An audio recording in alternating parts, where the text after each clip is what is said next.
अभी तक आप देखते कि यूक्रेन के जो सैनिक हैं, चाहे मिलिशिया हो चाहे आर्मी हो, वो अपने हाथ पर, दाहिने हाथ पर, पहले बाएं में लगाते थे, बाद में दाहिने हाथ पर वो एक पीली पट्टी, पीला टेप लगाया करते थे। लेकिन अब जब आप यहाँ के सैनिकों को देखेंगे तो वो एक नीली पट्टी लगाने लगे हैं। दरअसल रूस के जो सैनिक है वो, अगर आप हमारे पीछे जो यहां पर सुरक्षाकर्मी नजर आ रहे हैं, उनके हाथों पर भी वो नीली पट्टी देख सकते हैं। अब ये नीली पट्टी क्या होती है?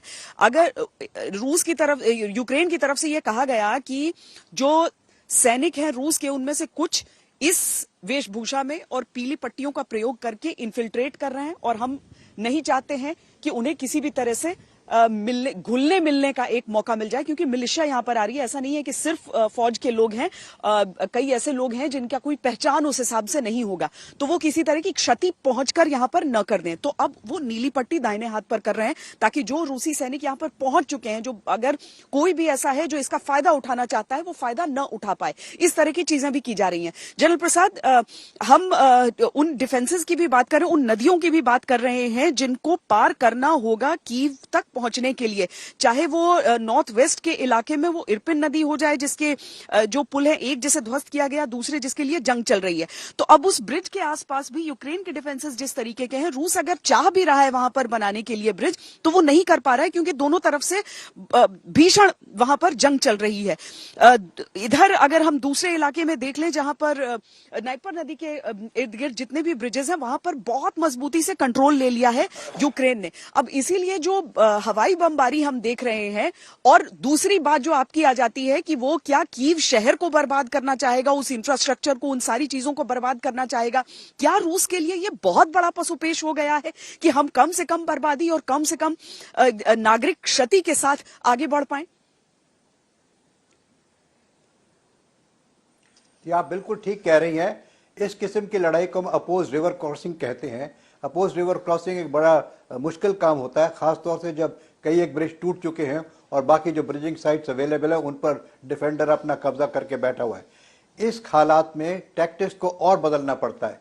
इस हालात में कहीं और से फ्रंट खोलना पड़ेगा। अभी रिवर क्रॉसिंग ऑपरेशन शायद इस समय मुश्किल हो रहा होगा। मुझे ये नहीं मालूम कि वो कितनी फौज किस साइड पर कितनी है, लेकिन अपोज रिवर क्रॉसिंग भी एक ऑपरेशन ऑफ वॉर है जो चाहे तो रूस कर सकता है, लेकिन उसमें काफ़ी कैजुअल्टीज होती है और काफ़ी उसमें डिटेल रिकॉनेसेंस वगैरह की ज़रूरत पड़ती है।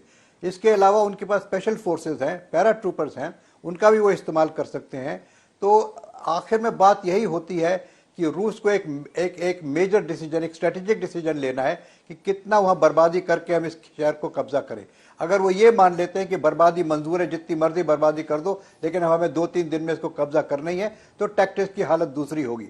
दूसरा यह है कि नहीं, आप संयम से काम कीजिए, आपको कोई जल्दी नहीं है, अगर समय लगता है तो समय लगने दीजिए, लेकिन कैजुअल्टी ज़्यादा मत कीजिए, कैजुअल्टीज और बिल्डिंग्स को मत कीजिए। लेकिन एक चीज़ अचंभे की ज़रूर है श्वेता, कि इन्होंने अभी तक कोई ऐसी हरकत नहीं की है जिससे कि वहाँ का पानी बंद हो जाए, जैसे कि वहाँ की बिजली बंद हो जाए, जिससे कि वहाँ का कम्युनिकेशन टूट जाए। आज की तारीख में आप भी वहाँ खड़ी हैं और आपके लिए सारे इंटरनेट फैसिलिटीज अवेलेबल हैं। इसको डिस्ट्रॉय कर सकता है रशिया, तो वो क्यों नहीं कर रहा? ये भी एक ह्यूमैनिटेरियन रीजन है। उसको मालूम है कि बहुत सारे पत्रकार वहाँ पे हैं, पूरी वर्ल्ड में यहाँ से इंफॉर्मेशन जा रही है, तो इंटरनेट को उसने अभी तक डिस्कैपेसिटेट नहीं किया है। इसी प्रकार से बिजली और पानी, अगर बिजली पानी ये बंद करना चाहें और कोई इसकी डिटेल्ड प्लानिंग करे तो ये होना इतना असंभव, इतना मुश्किल नहीं है। स्पेशल फोर्सेज इसको कर सकती है। हालांकि जितने ये वीएज एंड वीपी, वर्नेबल पॉइंट्स और वर्नेबल एरियाज, इन पर अच्छी खासी डिफेंस लगी होगी।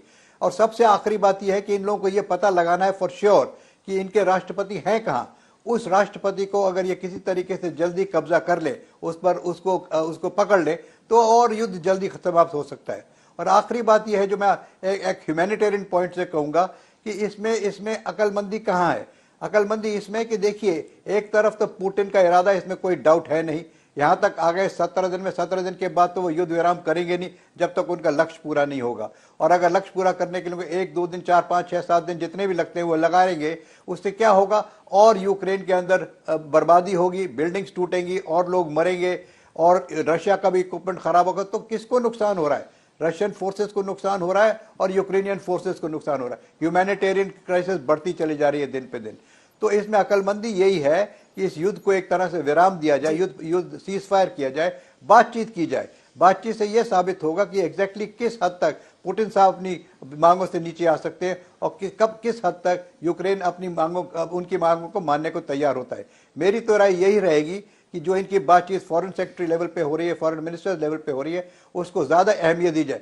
उसमें सबसे बड़ा रोल रहेगा अमेरिका का। अब अमेरिका को ये देखना चाहिए कि यहाँ कितनी बर्बादी हो रही है। अगर ये बर्बादी अमेरिका कराना चाहता है तो वो इनको लश्काता रहेगा कि आप लड़िए, आप लड़िए। लेकिन ये समय आ गया है कि इस समय वर्ल्ड में कोई नहीं चाहता इस तरह की डिस्ट्रक्शन हो।